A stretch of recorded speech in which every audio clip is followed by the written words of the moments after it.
सुप्रभात प्यारे बच्चों।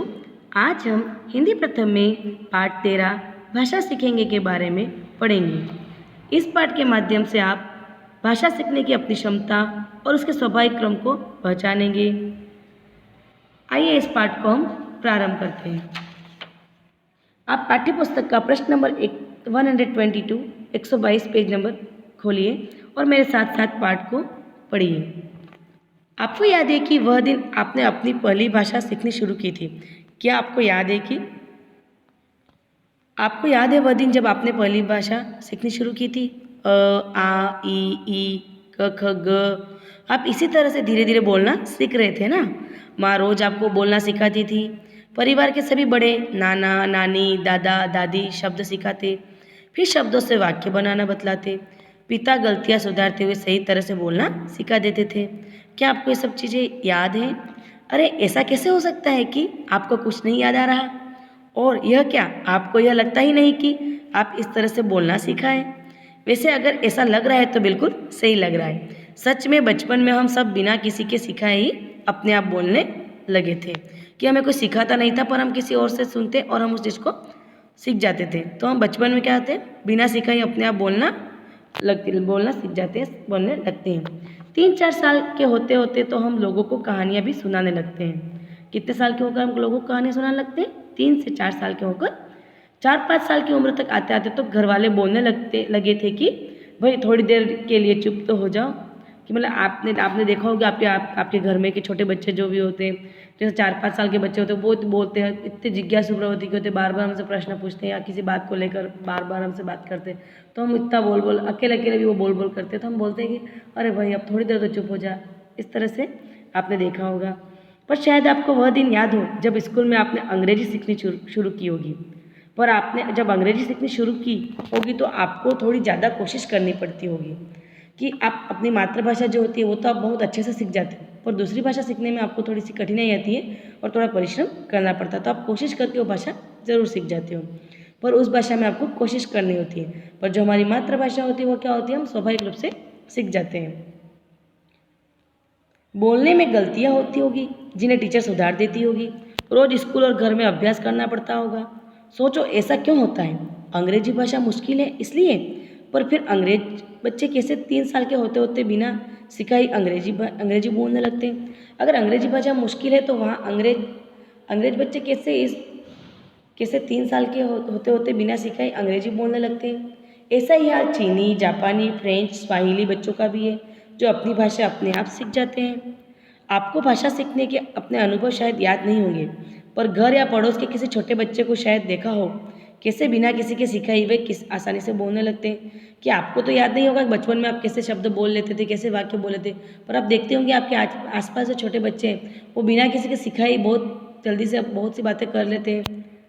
यह एक बड़ी रोचक बात है कि बच्चों में जन्म से ही एक ऐसी क्षमता होती है कि वह अपने आप ही किसी भाषा को बखूबी मतलब अच्छे तरीके से सीख लेते हैं, पूरी शक्ति से सीख लेते हैं। हाँ, उन्हें संज्ञा, सर्वनाम, क्रिया, विशेषण भले ही न मालूम हो, पर वे इनका इस्तेमाल अच्छी तरह से कर लेते हैं। जैसे आपने देखा होगा आपके घर में छोटे भाई बहन होंगे, वो संज्ञा, सर्वनाम, क्रिया, विशेषण शब्दों का प्रयोग भी करते हैं अपनी बातों में, पर उन्हें उस बात का पता नहीं कि संज्ञा है, क्रिया विशेषण है, फिर भी उसका बहुत अच्छे तरीके से वह प्रयोग कर लेते हैं।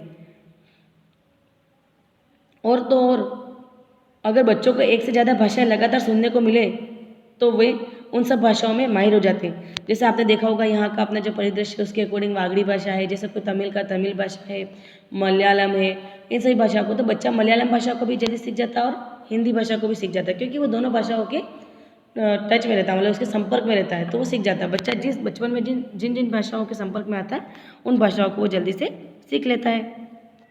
शायद आप भी अपने पड़ोस के बुंदेली, निमाड़ी, बांग्ला या तमिल बोलने वाले बच्चों के साथ खेलते खेलते उनकी भाषा बोलने लगे होंगे। और मालूम है, अगर उस उम्र में आपको फ्रेंच या जर्मन सुनने को मिलती तो आप ये भाषाएं भी बोलना सीख जाते।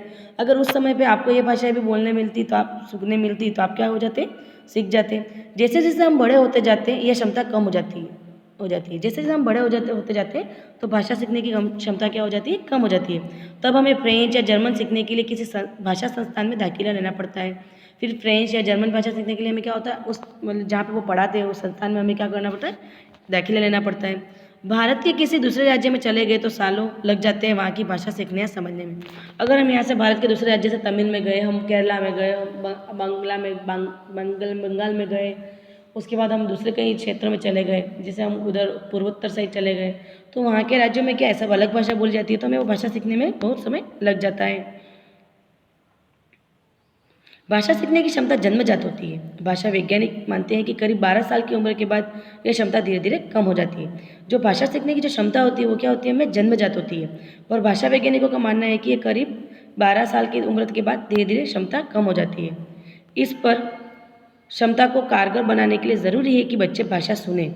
हम भाषा को अगर अच्छे से कारगर बनाना है, कारगर मतलब होता है सफल बनाना हो, तो हमको भाषा को अच्छे से सुनना चाहिए। ऐसा नहीं हो सकता कि बिना किसी भाषा के संपर्क में आए, सिर्फ जन्मजात क्षमता के आधार पर ही बच्चों को भाषा बोलना आ जाए।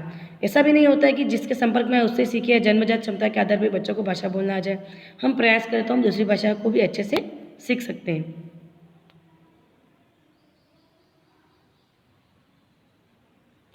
और हम जन्मजात तो भाषा सीखते ही है, पर हम किसी के संपर्क में आते हैं तो हम वो भाषा जल्दी से सीख जाते हैं। जैसे कि ऐसा नहीं हो सकता कि बिना किसी भाषा के संपर्क में आए, कि ऐसा नहीं है किसी के संपर्क में आए बिना जन्मजात क्षमता के आधार पर बच्चों को भाषा बोलना आ जाए, क्योंकि हम किसी न किसी, हम जैसे हम बचपन में जन्मजात भी नहीं होता, क्योंकि हम किसी के संपर्क में आते हैं, माता पिता भाई बहन, तो उनके संपर्क में आके हम भाषा बोलना सीखते हैं।